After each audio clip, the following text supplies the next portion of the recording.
नमस्कार, मेरे चैनल में आप सभी का स्वागत है। आज हम लोग इस बात पर चर्चा करते हैं कि श्राद्ध हमें पूर्वजों के लिए क्यों करना चाहिए। पितरों के लिए समर्पित श्राद्ध पक्ष भादौ पूर्णिमा से अश्विन अमावस्या तक मनाया जाता है। इस प्रकार श्राद्ध पक्ष का प्रारंभ भाद्रपद पूर्णिमा 2 सितंबर से हो रहा है। हिंदू धर्म में कई तरह की परंपराओं और रीति रिवाजों का अनुकरण किया जाता है। वैदिक परंपरा के अनुष्ठान में पूजा पद्धति, धार्मिक क्रियाकलाप और व्रत त्योहार जैसे कई आयोजन होते हैं। हिंदू धर्म में किसी व्यक्ति के जन्म से पहले यानी गर्भधारण और मृत्यु के बाद भी कई तरह के संस्कार और कर्मकांड किए जाते हैं। इन्हीं में श्राद्ध कर्म और पितृपक्ष प्रमुख संस्कार है। पितृपक्ष हर वर्ष भाद्रपद महीने की पूर्णिमा तिथि से लेकर आश्विन मास की अमावस्या तिथि तक मनाया जाता है।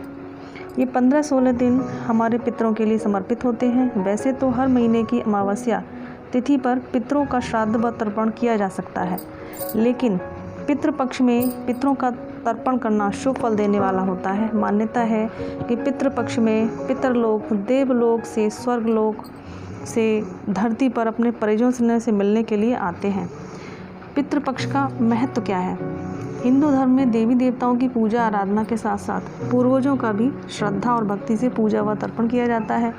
धार्मिक मान्यता है कि पितरों के प्रसन्न होने पर ही देवी देवता भी प्रसन्न होते हैं। पितरों को भी देवतुल्य माना गया है। मान्यता है कि जिस प्राणियों की मृत्यु के बाद उनका विधि अनुसार तर्पण नहीं किया जाता है, उनकी आत्मा को मुक्ति नहीं मिलती और ऐसे पितृदोष का कारण बनते हैं। पितृदोष होने पर जातकों को धन व जीवन संबंधी कई तरह की समस्याओं का सामना करना पड़ता है। इसलिए तर्पण करना आवश्यक है। पितरों का तर्पण करने से उन्हें मृत्युलोक से स्वर्गलोक में स्थान मिल जाता है। तर्पण को 6 भागों में बांटा गया है: देव तर्पण, ऋषि तर्पण, दिव्य मानस तर्पण, दिव्य पितृ तर्पण, यम तर्पण, मनुष्य पितृ तर्पण इत्यादि।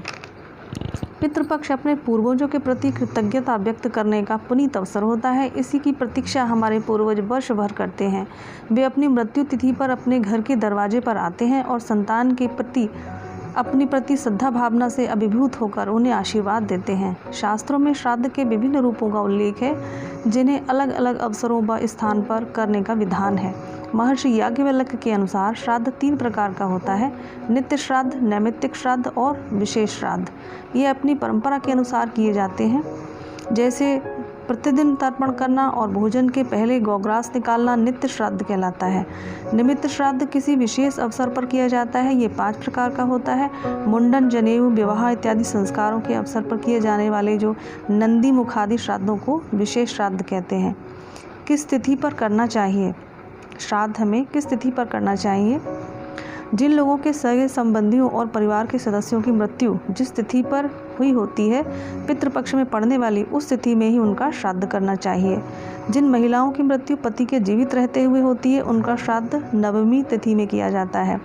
जिन महिलाओं की मृत्यु तिथि नहीं मालूम, उनका भी श्राद्ध मात्र नवमी को ही करने का विधान है।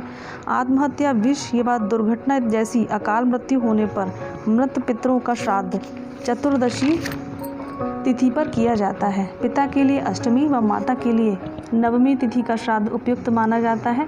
यदि कोई पूर्वज वनगामी या सन्यासी हो गए हों तो उनका श्राद्ध द्वादशी तिथि को करना चाहिए। अगर किसी कारणवश परिजनों की मृत्यु तिथि याद ना हो तो उनका श्राद्ध सर्व पितृ अमावस्या के दिन करना ठीक हो सकता है। और महिलाएं भी कर सकती हैं श्राद्ध। कुछ परिस्थितियों में महिलाएं भी श्राद्ध कर्म संपन्न करने की अधिकारिणी हैं।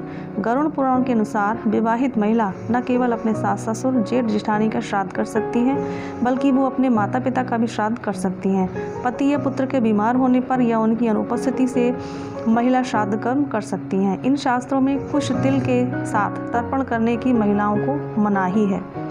गया जी का विशेष महत्व है। पितृपक्ष में बिहार में स्थित धार्मिक स्थान गया का विशेष महत्व माना जाता है। घर में श्राद्ध करने से पितरों को तृप्ति और गया जी के गायत्री घाट या पुनपुन नदी के किनारे श्राद्ध करने से उन्हें मुक्ति मिलती है। मान्यता है कि यहाँ पहला पिंडदान यहाँ पर ब्रह्मा जी ने किया था। अमावस्या को अक्षय वट के नीचे श्राद्ध कराकर और गायत्री घाट पर दही और अक्षत का पिंडदान देकर श्राद्ध का समापन होता है। जो गया नहीं पहुंच पाते हैं वे कुरुक्षेत्र के पेहोवा, गंगा सागर, हरिद्वार और अयोध्या धाम जाकर श्राद्ध संपादित करते हैं। कुछ श्राद्ध के संबंध में अंधविश्वास भी हैं।